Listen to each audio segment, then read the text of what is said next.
32장 26절에서 39절 말씀입니다. 좀 긴 말씀이기 때문에 제가 공부하도록 하겠습니다. 내가 그들을 흩어서 사람들 사이에서 그들에 대한 기억이 끊어지게 하리라 하였으나 혹시 내가 원수를 자극하여 그들의 원수가 잘못 생각할까 걱정하였으니 원수들이 말하기를 우리의 수단이 높으며 여호와가 이 모든 것을 행함이 아니라 할까 염려함이라. 그들은 모략이 없는 민족이라 그들 위에 분별력이 없도다. 만일 그들이 지혜가 있어 이것을 깨달았으면 자기들의 종말을 분별하였으리라. 그들의 반석이 그들을 팔지 아니하였고 여호와께서 그들을 내주지 아니하셨더라면 어찌 하나가 천을 쫓으며 둘이 만을 도망하게 하였으리요. 진실로 그들의 반석이 우리의 반석과 같지 아니하니 우리의 원수들이 스스로 판단하도다.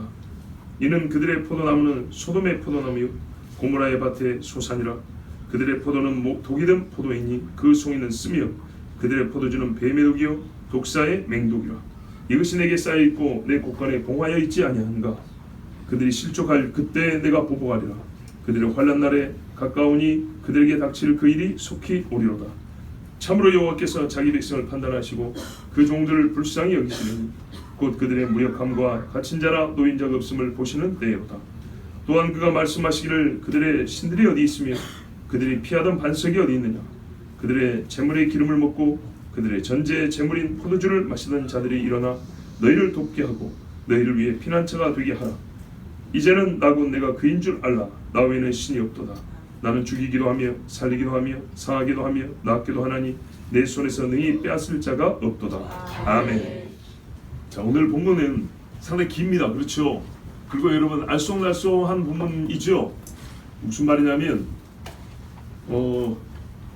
어떤 놀라운 사건, 하나의 사건이 신비로운 사건이어가지고 이게 도대체 무슨 일인가 하고 해석하기 어렵다는 게 아니고요.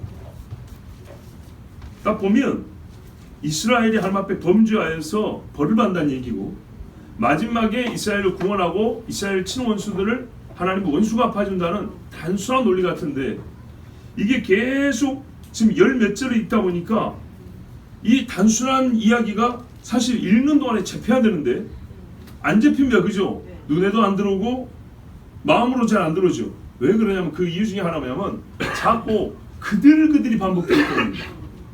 그들이 해서 누구를 가리키는지가 명확하지 않기 때문에 도대체 이 행위의 주체가 누구고 또 이 행위의 객체, 받는 이가 누구고 하는 이가 누구고 받는 이가 누군지가 명확하지 않으니까 이게 헷갈리는 겁니다.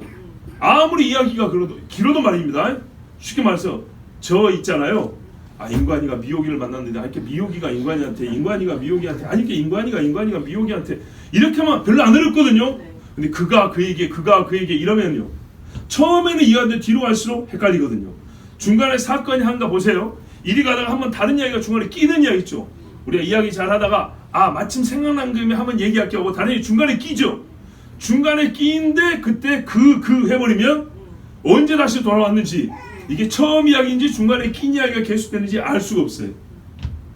이해되시죠? 네. 그래서 이 말씀이 어려운 거예요. 사건이 어려운 게 아니고 맥락이 크게 어려운 게 아니라 정확하게 누구를 지칭하는지, 이게 헷갈리는 겁니다. 그래서요, 훌륭한 설교자나 신학자들도 알쏭달쏭한 겁니다. 앞에서부터 큰 맥락은 앞에서부터 왔기 때문에 큰 맥락을 짚히는 건 어려운 건 아닌데, 우리가 말씀을 엄정하게 엄밀하게 해석하고 이해하려고 할 때는 이게 대명사, 대신 이름을 붙이는 그들, 이게 누군지가 정확하지 않으면 말씀이 정확한 해석도 어렵고 해석이 안 되니 은혜를 받기도 어려운 겁니다. 대개 그들이라고 할 것 같으면 앞에 지칭한 사람 나와 있습니다.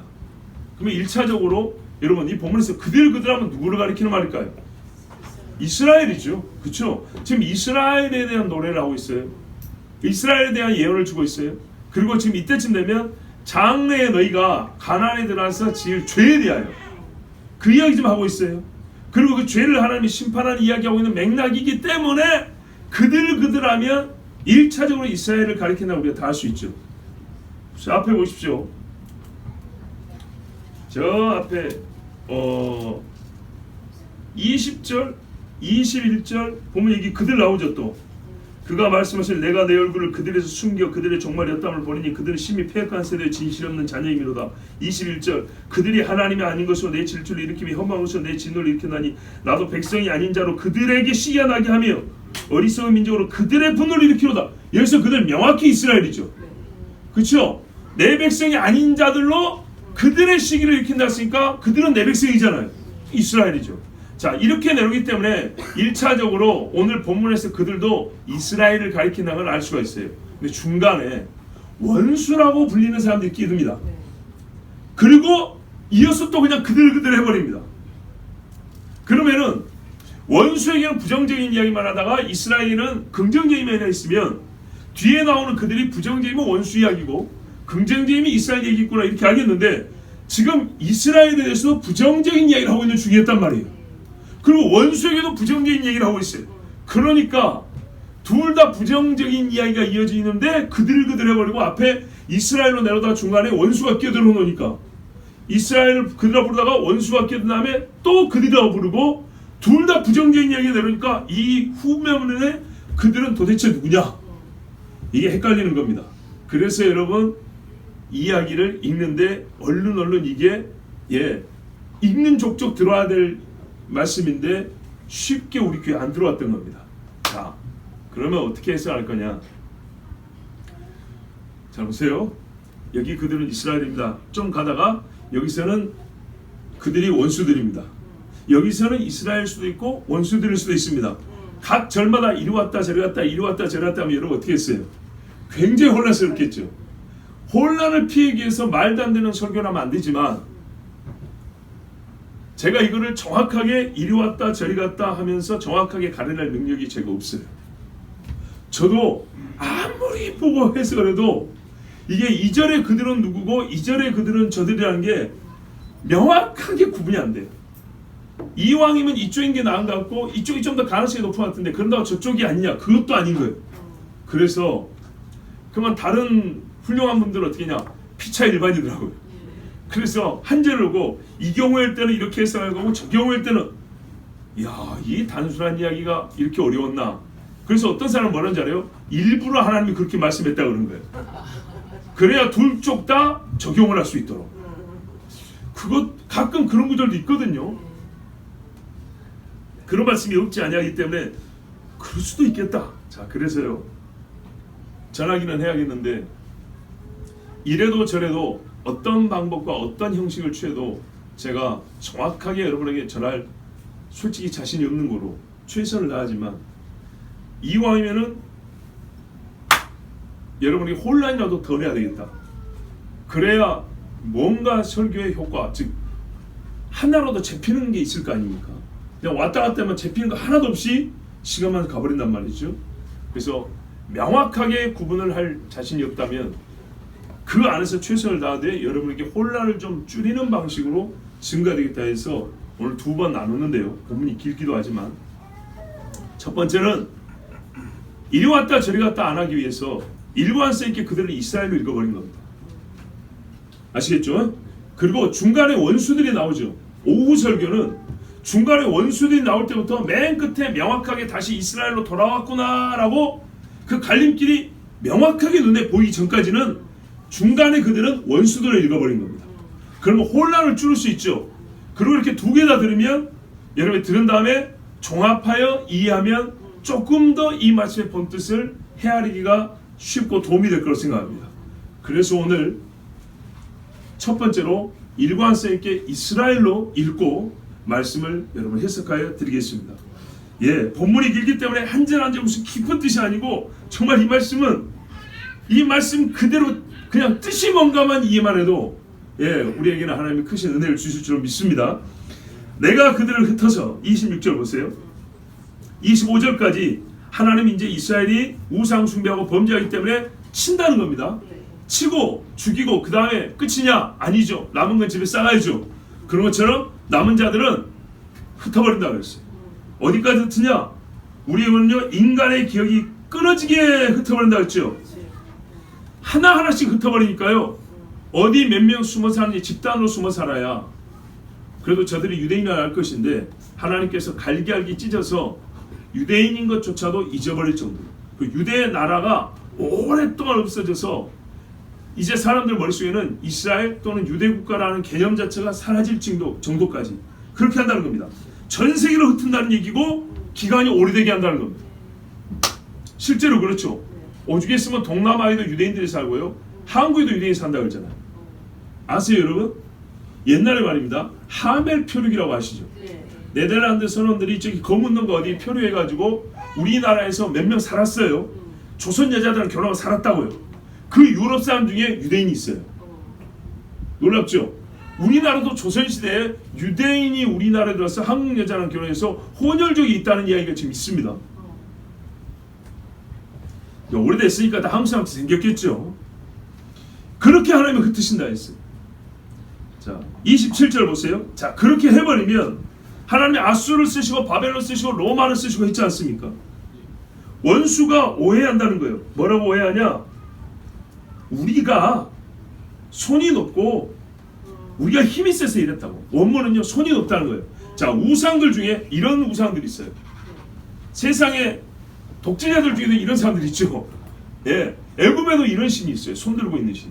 민이라고 부르는, 민이라고 부르는 그 우상 중에 이렇게 손 든 애들이 있어요. 자, 그러니까는 흉내내서 자기들이 숭배하는 신처럼 우리가 힘이 세서 세상 나라를 먹었다, 이스라엘도 우리가 먹어버렸다, 하나님이 그들을 우리에게 넘기기는 아니야, 우리가 이겼지, 이렇게 할 수 있다는 겁니다. 자, 그렇게 되면 어떻게 할까요? 하나님이 이스라엘을 벌을 또 다른 원수가 착각을 일으켜서 하나님의 영광을 가로채고 하나님이 이스라엘을 이렇게 벌하신 이유를 오해하게 되겠죠. 진짜 하나님이 힘이 없어서 그런다고 생각할 수 있겠죠.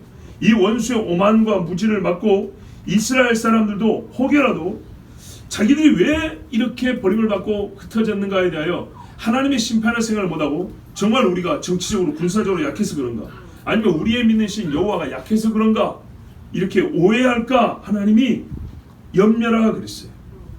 자, 이것이 잠시 들어온 하나님의 생각으로서 27절에, 자 26절부터 28절까지 그냥 그대로 이어지는데, 중간에 잠시 이렇게 하나님이 이스라엘을 심판하다 보면 심판의 도구였던 아수르나 바벨론이 옛날에 그랬던 것처럼 사내립이 그랬어요. 뭐라 그랬습니까? 히스기야의 말이 하나님이 우리를 살려줄 거라 말하는데 그거 믿지 마라. 그쵸? 아수르 왕의 군대를 이긴 세상의 신이 어딨냐? 느부갓네살도 벌써 이 천지의 만국은 내가 다 정복하고 다스렸나니 이렇게 말하다가 미쳐버렸죠. 자, 이렇게 착각을 한단 말입니다. 자, 그럴 때 이스라엘도 거기에 덩달아서 착각을 하면 하나님의 섭리를 전혀 알지 못할까 하나님이 이게 염려라. 이게 중간에 27절이 그 염려가 그냥 잠깐 한 절 기록이 돼 있을 뿐이고 26절과 28절이 그냥 그대로 이어진다고 생각하면 28절에 그들은 역시 이스라엘입니다. 자, 이런 일을 겪는데 왜 이런 일을 겪을 수밖에 없냐? 자, 하나님이 염려하는 것은 20절 잠깐 삽입이 돼 있어요. 예, 그렇지만 지금 26절까지 그리고 28절 이하로 다시 이스라엘 이야기로 돌아온다면, 하던 이야기 계속한다면 왜 이스라엘이 이렇게 흩어짐을 당하냐? 모략이 없기 때문이다. 명철이 없고 지식이 없기 때문이다. 하나님을 아는 지식이 없기 때문이다. 자, 이러면 이야기가 어렵지 않죠? 예, 그렇습니다. 하나님이 큰 구원을 맛보고도 하나님이 누군지 알지 못하고 유일하신 하나님이고 거룩하신 하나님, 하나님이 자기를 많이 가르치는데 가장 기본적인 이해도 없어가지고 무슨 특별한 일 하나입니까? 우상 숭배만 하지 말아잖아요. 하나님 한 분만이라는 것만 인정 안 하잖아요. 대단한 일을 하라는 것이 아니고 그 한 가지만 인정 안 하잖아요. 그런데도 그조차도 할 수 없을 정도로 미련하고 지식이 없어서 이방 사람들에게, 귀신 섬기는 자에게 잡힘을 당하고 그들로 인하여 쫓겨나고 흩어지고. 29절 보세요. 아까 행여나 이방인들이 착각을 할까 염려라 그랬는데 하나님의 또 다른 이제 아쉬움이 있어요. 뭐가 했냐면, 그러길래 이런 일이 있기 전에 이스라엘 백성이, 이 지식 없는 백성이 조금 지혜가 있어가지고 이 마지막에 있을 자기들의 종말에 대하여 내가 분명히 해준 이야기를 좀 생각이라도 좀 할 수 있었으면, 이 종말을 좀 분별이라도 좀 했으면 우리 번역에는 분별이라고 돼 있죠. 이게요, 분별하였으리라가 아니고요, 이거 굉장히 안타까운 탄식의 표현입니다. 원래 어조가 그래요. 그래서 이 하나님의 어조를 그대로 살면, 그들이 지혜로웠더라면, 그들이 이것들을 이해했더라면 자신들의 나중 결말을 숙고했으면 좋았으련만 하는 이런 하나님의 탄식이에요. 이게 하나님의 감정이 드러나 있는 거예요. 자, 원수가 와서 다 치고 하나님의 성전을 약탈해가고 파괴시키는, 그리고 이스라엘이 이 땅에 있는지조차도 알 수 없을 정도로 흩어버리는 이런 지경을 분명히 하나님이 경험할 거다, 당할 거라고 말해줬습니다. 그 일을 조금 생각이라도 했으면 진짜 이 지경까지 안 왔을 텐데 하는 하나님의 아픔의 탄식입니다.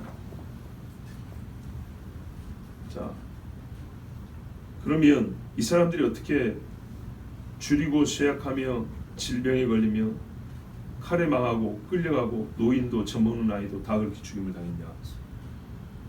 그렇게 쉽게 30절을 말해줍니다. 그들의 반석이 그들을 팔지 아니하였고 여호와께서 그들을 내어주지 아니하셨더라면, 여기서 그들은 이스라엘이고요, 여기서 이스라엘이기 때문에 그들의 반석도 여호와입니다. 그러니까는 같은 말을 반복했다고 생각하면 됩니다. 하나님이 내줬기 때문이라는 거, 하나님이 팔아버린 거죠. 분명히 그렇게 말씀했어요. 만약에 하나님이 그리하지 않았다면 이스라엘이 아무리 작은 나라도 이렇게 쉽게 망하지 않았을 거라는 얘기입니다. 말도 안 되는 교전비죠. 보세요. 한 사람이 1000, 1대 1000, 2대 만. 이스라엘 하나님이 넘기실 때 두 사람이 들어와도 이스라엘 군대 10,000명을 이기게 해주셨다는 얘기예요. 그런데 하물며 그럴진데 셀 수 없이 많은 군대가 와가지고 이스라엘을 치면 견뎌내겠습니까? 순식간에 없어져 버리죠. 반대로 하나님이요, 이스라엘 강하게 하시면 이스라엘 군인 한 사람이요 대적 1000사람을 잡을 수 있습니다. 여러분, 옛날에 중동전쟁, 이스라엘과 아랍 간의 전쟁이 여러 번 있었잖아요. 그 중에 어떤 일이 있습니까? 실제로 전쟁 기록이 남아 있습니다. 이스라엘 군인 한 사람이 이집트 병사 수백 명을 포로로 끌고 갔던 이야기가 있습니다. 어떻게 그런 일이 가능했을 때 그 포로단을 물어봤더니 우리에게는 한 사람의 군대가 아니고, 군인이 아니고 엄청나게 많은 군인이 보였다는 거예요. 그래서 총을 버리고 손 떨었다는 거예요. 근데 실제로는 이스라엘 병사 1명에서 1명. 놀랍죠? 그렇게 하나님이 이기게 하는 겁니다. 엘리사 보세요. 혼자 서 있는데 아람 군대가 꼼짝을 못하죠. 그렇게 하나님이 하시는 겁니다. 다윗 한 사람, 요압이 아니라 요나단의 병기든 자 둘이 블레셋 성 진으로 갔지 않습니까? 얼마나 불리했어요? 평지를 달려간 게 아니고 이쪽 절벽과 저쪽 절벽 사이에 있어가지고 내려가서 절벽을 기어 올라갔어요. 둘이 기어 올라가니까 블레셋 군대가 어떻게 했습니까? 야 뭐하냐? 우리 너희 둘이 와서 우리 치려고 해봐 비웃었어요. 절벽을 기어 올라가니 얼마나 힘듭니까? 그리고 올라가서 둘이서 블레셋 진을 휘젓고 다녔다 했어요. 하나님이 함께 하시면 이 되는 겁니다. 거꾸로요. 하나님이 패하게 하고 죽이려고 작정하면 한 사람이 와도 보세요, 7길로 도망을 가는 거예요. 이 영적으로 똑같습니다. 하나님이 내 편이면 나 혼자 7을 이기고 1000을 이기고, 하나님이 나의 원수가 되시면 대적 한 사람에게 우리 1000이 쫓기는 겁니다. 그렇게 이스라엘이 쫓겨나게 됐습니다. 왜요? 죄가 쌓였기 때문입니다. 자, 이런 일을 볼 때 보세요. 대적의 반석이 우리와 같지 못하다. 31절 보세요. 이 대적들도 놀란다는 겁니다. 아니, 이스라엘 군사를 강하다 하더니 생각보다 이럴 수 있나? 지금은 꼼짝도 못하죠. 성경에 이스라엘을 보호한다는 말씀이 있습니다. 그럼 이 말씀은 뭘까요? 이스라엘 죄가 가득 차가지고 이스라엘이 하나님이 진짜 넘겨줘서 망할 때 이야기입니다. 옛날에 그랬고요, 앞으로 마지막에도 그럴 겁니다. 대적의 반석이 우리와 같지 못하니 대적도 스스로 판단하도다. 무슨 말이냐? 원수들이요, 이스라엘이 지금까지 전쟁을 보니까 강했거든요. 옛날 다윗 때 보니까 강했죠. 지금도 보세요. 아랍 국가도 싸워 강하죠. 그래서 이스라엘을 이기려고 어마어마한 군대를 끌고 왔어요. 그래도 어려울 거라고 생각했어요. 근데 생각보다 너무 쉬운 거예요. 그래서 알았다는 거예요. 그 중에 성경 아는 사람이 있죠. 하나님이 성경에 보면 넘겨준다 하더니 진짜 넘겨줬나 보다. 자기들끼리도 놀래가지고 이런 말을 한 사람이 있다는 겁니다. 31절. 대적의 반석이 우리와 반석과 같지 못하니 대적도 스스로 판단하도다. 보세요. 좀 자세한 번역을 따르면 이는 그들의 반석이 우리의 반석과 같지 아니하기 때문입니다. 여기서 우리는 이제 있어야 되는 거예요. 심지어 우리의 원수들조차 스스로 이 일들에 관하여 판관들에 대해 판단하도다. 원수들도 한번 생각해 본다는 거예요. 이스라엘이 이렇게 쉽게 무너질 수 있나? 분석을 해본다는 거예요. 이게 군사적으로 정치적으로 이해가 잘 안 되는 거예요. 그랬을 때 그들의 하나님이 우리에게 넘겨줬나 보다, 이렇게 한다는 거죠. 자, 실제로 여러분, 이스라엘 망하기 전이지만은 아수르 군대가 쳐들어올 때 뭐라 그랬어요? 성경을 알고 왔습니다. 너희 하나님이 성경이 뭐라 그랬냐? 모세오경이 뭐라 그랬냐? 너희 말 안 되면 이방인의 손에 넘기고 팔아버린다 하지 않냐? 그래서 우리가 하나님 명령을 받고 너희를 치러 왔다 이랬다고요. 그런 말씀 읽어본 기억 있으세요? 없으세요? 있습니다. 예, 있어요. 아수르가 치러 올 때 그랬어요. 자, 그러니까 이 사람들도 하나님이 시킨 대로 우리가 치러 온 것이다. 너희는 하나님 말씀 안 듣고 너희 지금 망하게 되는 거다. 우리 나무라지 마라. 우리는 하나님의 명령을 따라 하나님의 말씀을 실행하는 자다고 원수들도 그렇게 말한다. 그러니 하나님 말씀대로 하는 거기 때문에 너희는 반드시 우리에게 패할 것이다. 이스라엘에게 이제 큰 수를 치는 거예요. 32절을 보세요. 이제껏 지은 이스라엘의 죄에 대해 하나님이 그 영적 성격을 정의해 줍니다. 그들의 포도나무 소돔의 포도나무요. 포도나무는 포도나무인데 소돔 거랍니다. 소돔의 성질을 갖고 있어요. 음행. 고모라 밭의 수산이래요. 포도는 포도인데 그 밭이 고모라 거랍니다. 고모라 같이 패역하고 거짓말로 만들어 놓은 포도라는 거예요. 소돔과 고모라 어떻게 했죠? 제 아무리 아름다운 것이 있어서 하나님 앞에는 하나 같이 없었죠. 예, 포도를 이렇게 막 걷어가지고 하나님 드시는데 소돔 냄새가 나고 고모라 생김새를 갖고 있어가지고 도대체 먹을 수 없어요. 하나님 다 태울 수밖에 없는 것들은. 하나라도 맛을 보면 어떠냐? 쓸개 포도라 했어요. 너무너무 쓰더라. 송이도 쓰더라. 포도 열매, 가지, 이파리, 뿌리, 그 토양까지 전부 다 소돔과 고모라 거라는 거예요. 근데 이것들을 하나님께 지금까지 많이 바쳤어요. 하나님 어떻게 하죠? 모욕을 당한 거죠. 저번에 여러분 뒤로 가면 어떻게 했어요? 너희가 짐승을 바치는데 상한 거, 찢긴 거, 병든 것들 바치면서 하나님 대충 그냥 잡수십시오 이런다는 거예요. 내가 먹겠느냐 그랬죠. 그러면은 짐승만 비싸니까 그렇게 아무렇게나 바쳤을까요? 과일도 그래요. 과일도 하나님 뭐랬죠? 내가 극상품 포도를 심었는데 들포도, 돌포도가 열매 맺었다 그랬어요. 비정상적이 나왔다는 겁니다. 근데 이것들을 하나님께 드십시오 하고 바쳤던 거예요. 지금까지. 하나님이 어떻게 했어요? 33절 보세요.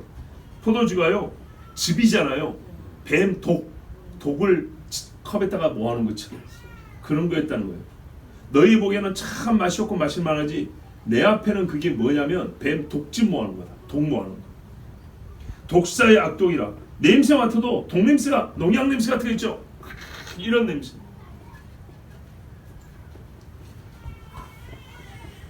이것이 내게 쌓이고 내 곳간에 봉하여 있지 아니한가? 무슨 말입니까?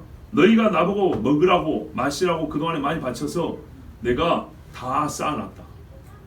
그럼 어떻게 되죠? 이거는 증거입니다. 심판의 증거. 갖다 그대로 내놓습니다. 우리 하나님 뭐랬어요? 너희 찬송을 부르지 않으면 저 돌들이 찬송 부른다 그랬죠? 예, 이 돌들이 증인이 된다 그랬어요. 산천초목도 증인이 된다 그랬어요. 말한다고 했습니다. 하나님이 우리 행위를 기록한다 했습니다. 우리의 기도하고 눈물만 모아놓은 것이 아니고요. 우리가 헛되게 바친 것들 하나님이 심판 때 증거로 쓰려고 쌓아놓습니다. 증거 1호부터 이런 더러운 것을 10,000번을 바치면 증거 번호 10,000번까지. 이 중에 하나만 있어도 우리가 하나님의 심판을 피할 수가 없는데 평생에 독즙을 따라주면서 주여 포도주입니다. 여러분 그거 아시죠? 재물 위에 관제로 포도주 이렇게 붓는 게 있어요. 이거를 주면 어떻게 해요? 우리가 이제 드레싱 한다 그러죠? 요즘 고급스럽게 포도주를 이렇게 하는 거예요. 그런데 그게 독사의 독을 쫙 쥐어 짜가지고 한 양푼 담아가지고 그걸 이렇게 뿌린 거하고 똑같다는 거예요. 잘 보셔야 됩니다. 이게 남 이야기가 아닙니다. 그래서 하나님이 나 아무도 소못해 봉인, 창고에 넣어서 하나님 도장 찍어놨다는 거예요. 하나님 외에는 뗄 자 없고 열 자가 없는 거예요. 우리의 선한 것들만 하나님이 그렇게 모아놓는 게 아니고요. 우리의 악한 행위들도 그렇게 하나님이 모아놓고 마지막 심판에 다 쏟아서 이게 누구 거냐 그럽니다. 35절 보십시오. 보수는 내 것이라 그들의 실족할 그때에 갚으리로다. 본래 원수가 없는 건 하나님 건데 때가 되면 이스라엘이 완전히 실족 뭐죠? 미끄러진다는 얘기죠. 미끄러서 못 일어나는 그때가 옵니다. 그때가 바로 하나님이 말씀하신 야곱의 환난의 날 마지막 끄트머리입니다. 그 날이 들은 우리가 보기에는 먼 것 같지만 심히 가깝다 그랬습니다. 그 날이 환난의 날이 가까우니 그들이 당할 그 일이 속히 임하리로다. 우리가 이런 말씀을 읽을 때 보통 다음을 예상합니다. 내일, 내년, 우리 다음 세대, 우리 손자, 그 다음. 그러나 여러분 어느 때인가는 어느 세대가는 당대가 되겠죠. 근데 놀라운 건 그 당대 사람도 우리 때는 아니겠지라고 생각하는 겁니다. 모두가 그렇게 생각합니다. 그러니 최종적으로는 급작스럽고 갑자기 당하는 환난이라는 것은 변하지 않습니다. 여호와께서 자기 백성을 판단하시고 자 이렇게 해서 하나님이 갚습니다. 죄값을 치르게 합니다. 그런 다음에 어떻게 하냐? 그 종들을 인하여 어떻게 한다고요? 36절에 불쌍히 여기시니 옛날 번역에는 후회한다고 되어 있어요. 그래서 야, 하나님이 후회도 하냐? 이럴까봐 또 신학적 논란이 생길까봐 번역을 이렇게 또 바꿔놨어요. 스스로 돌이킨다는 겁니다. 스스로 돌이킨다는 말을 꼭 우리가 잘못을 해서 반성하는 뉘앙스로 해석하면 후회라는 말을 그렇게 해석하죠. 그게 아니고 이제는요 때가 되어 하나님의 심판을 내렸죠. 그 심판이 이제 하나님의 공의를 만족시켰죠. 그러면 하나님이 처음부터 이스라엘을 또 구원한다고 약속을 했죠. 이제는 됐다 하고 다시 마음을 돌이킨다는 얘기입니다. 하나님 행위에 대해서 내가 잘못했다라고 반성한다는 의미가 아닙니다. 아시겠죠? 예, 뜻이 돌이켜진다는 겁니다. 범죄했으니 이제는 심판하리라. 심판이 다 되었냐? 남은 자들이 누가 있느냐? 내가 너희 조상들이 약속한 대로 너희를 깨끗하게 하고 정결했으니 다시 이제 돌이키리라. 이렇게 하나님이 마음을 바꿔서 그 다음 일을 하신다는 겁니다. 여러분 이 일이 있을 때 이스라엘은 어떤 상황이냐? 무력하고 갇히고 노인자가 없는 때입니다. 그죠? 그들이 실조가 넘어진 다음에 곧 그들의 무력함과 갇힌 자가 없고 노인자가 없는 때를 주님이 보시는 때로다 그랬습니다.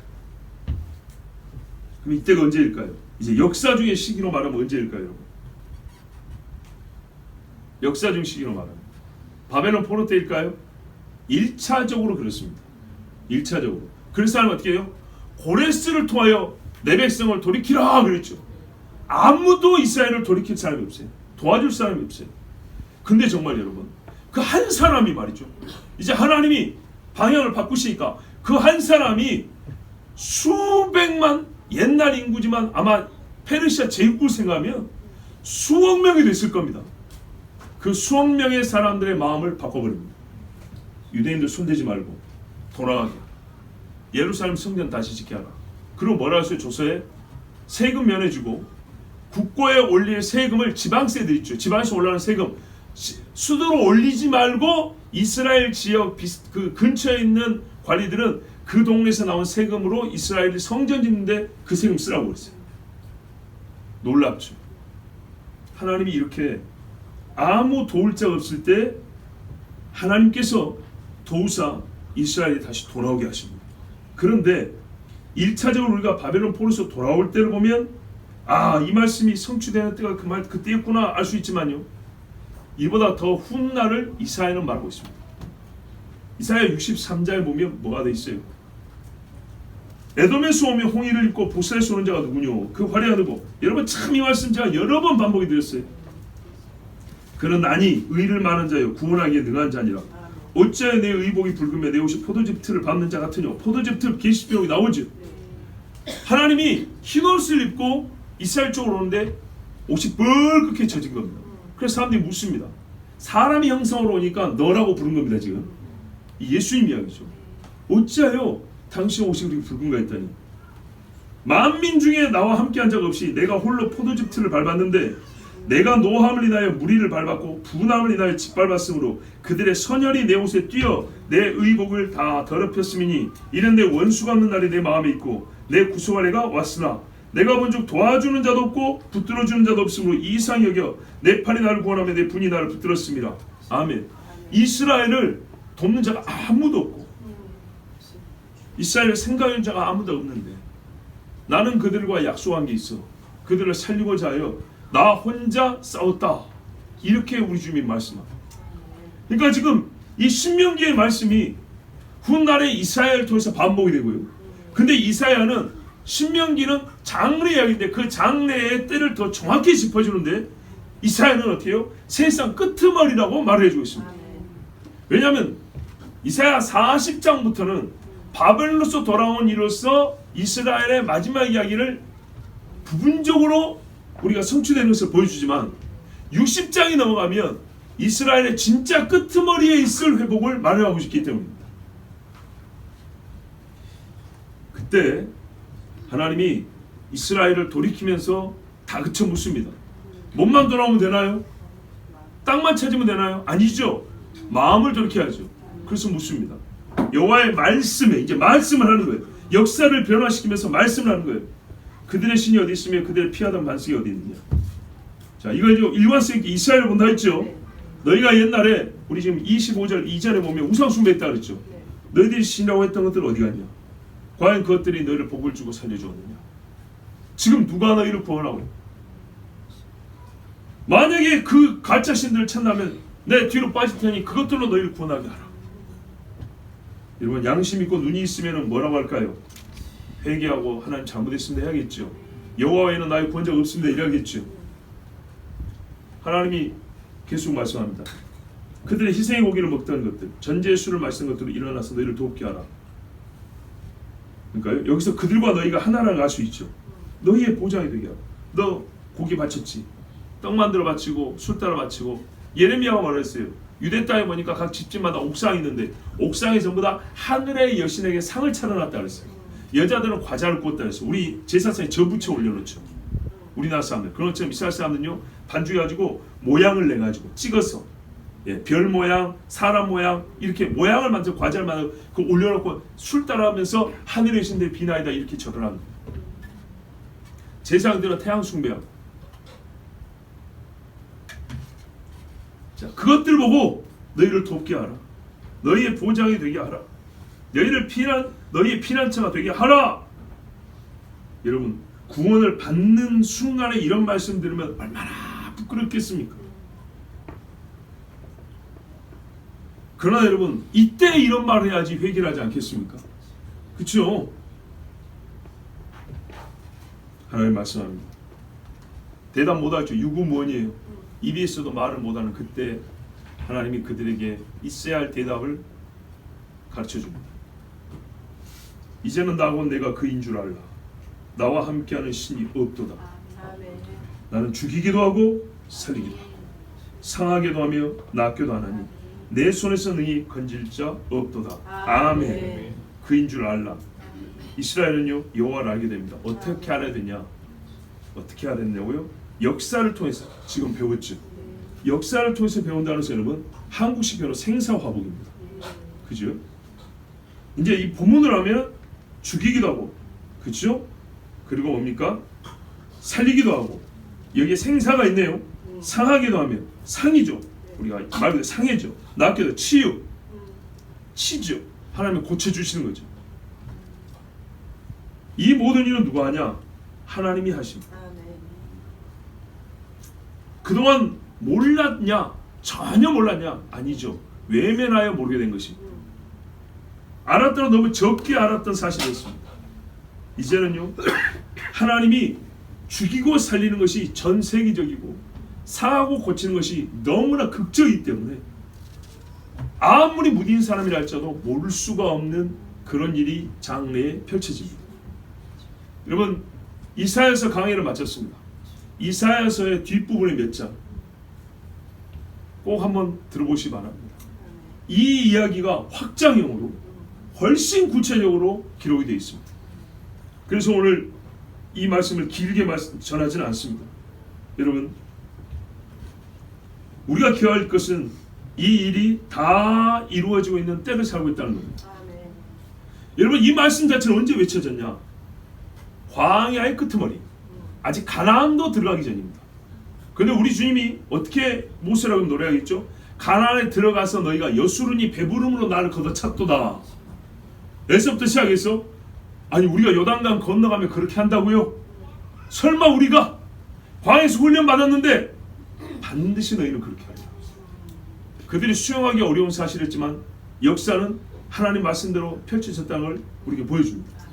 그리고 그 후에 어떻게 될 거냐? 사사시대, 왕정시대, 우리가 시대 구분하지만은 사람의 본성에 따라, 하나님과 관계에 따라 말하면 계속 타락해 떨어집니다. 계속.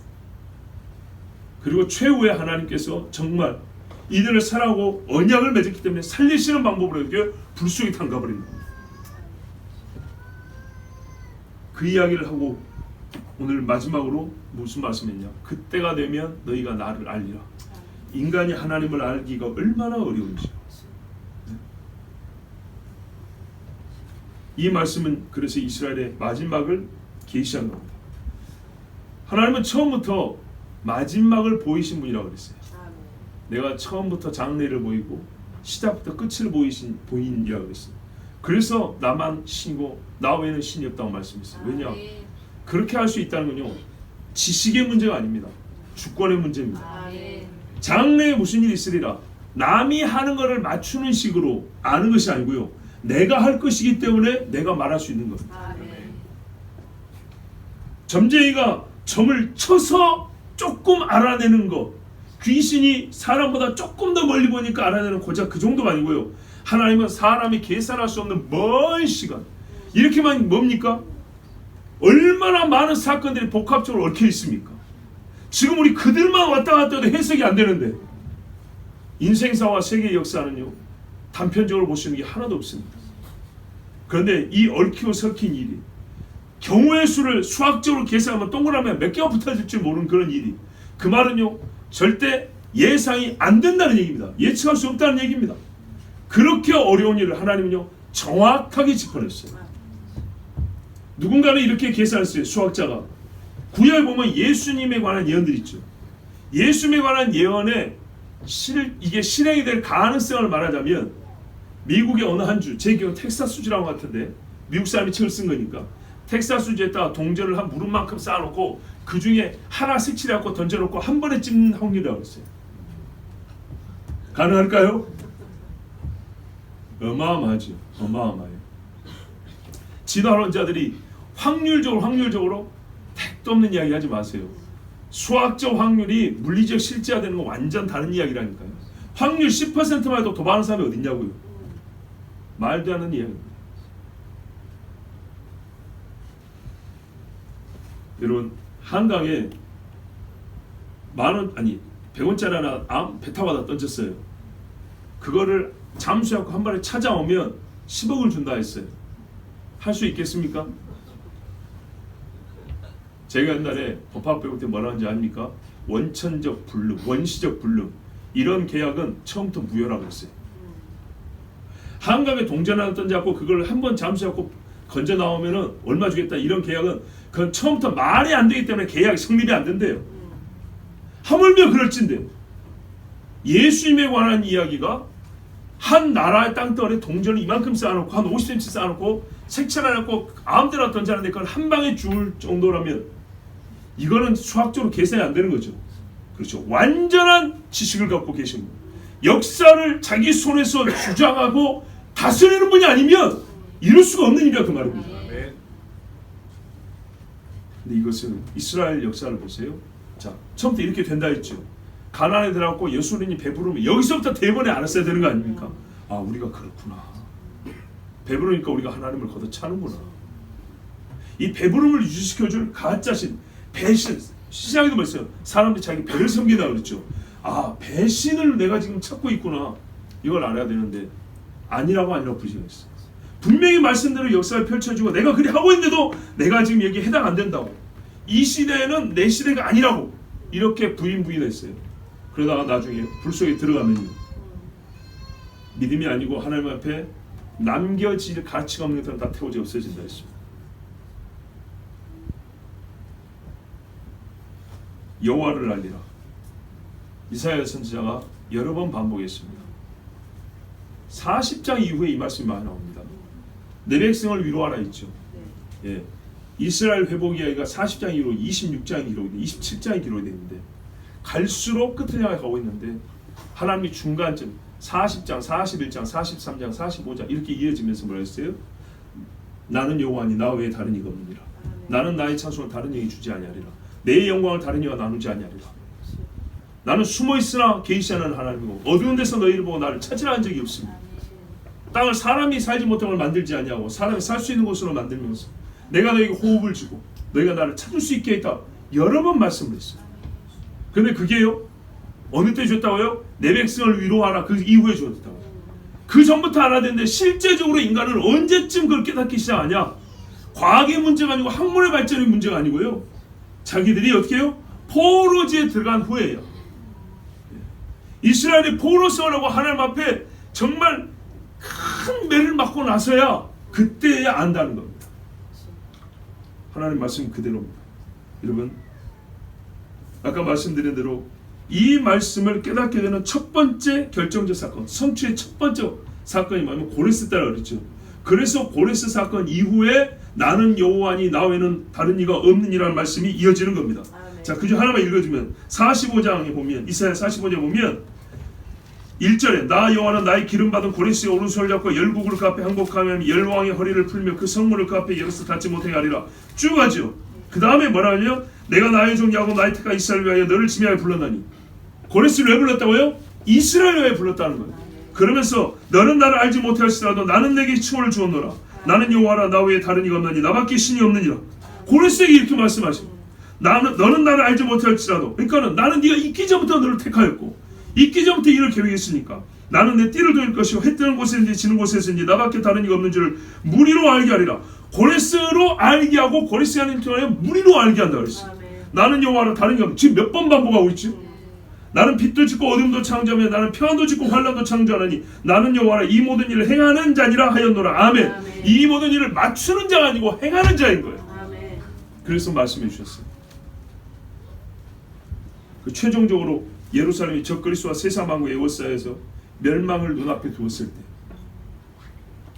이스라엘을 구원하시고 예수님이 오십니다. 그리고 이스라엘이 그때 어떻게 해요? 이제 자기들이 죽인 자가 곧 예수가 메시아였던 것을 알게 되죠. 스가랴 12장에 그날에 여호와가 예루살렘 거민을 보호하리니 그 중에 약한 자가 그날에는 다윗 같겠고 보세요. 옛날에 가나안 들어가서 한 사람이 철을 친 것처럼 다시 그렇게 회복해 준다는 거예요. 스가랴 12장 8절 이하에 다윗의 족속은 하나님 같고 얼마나 무섭습니까? 그죠? 무리 앞에 있는 여호와의 사자가 들 것이라. 천사가 불칼을 들고 있으면 아수르 18만 5천이 죽어버리는데 이렇게 바꿔준다는 거예요. 예루살렘을 치러오는 열국을 그날에 내가 멸하기를 힘쓰리라. 내가 다윗의 집과 예루살렘 거민에게 은총과 강구하는 심령을 부어주리니 전쟁만 이기고 끝나는 게 아니네요.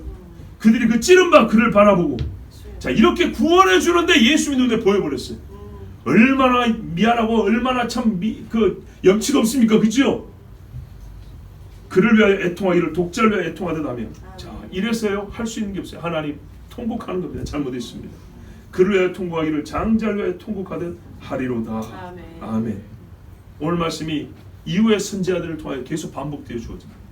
그리고 그들의 예언은요 시간을요 점점 뒤로까지 이스라엘이 이거 가나안에서 있는 일 처음에 바벨론으로 잡히는 정도로 생각할 것이 아니라 역사의 마지막까지 이 말씀이 성취를 거듭해 갈 거라는 그것을 깨닫게 해주셨습니다. 그리고 최후에는 하나님께서 이스라엘 땅을 하나님의 성산으로 다시 회복하시고 만국 백성으로 하여금 초막절을 지키러 예루살렘에 오게 합니다. 약대에 방울을 달고 딸랑딸랑 오는데 어떻게요?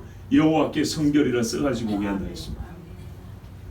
하나님이 이 일을 아는 것이 아니고요 행하십니다.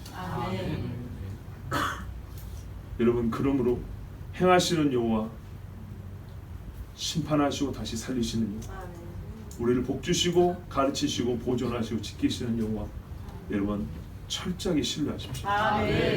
장래를 알려주는 것은 사라고 주신 말씀입니다.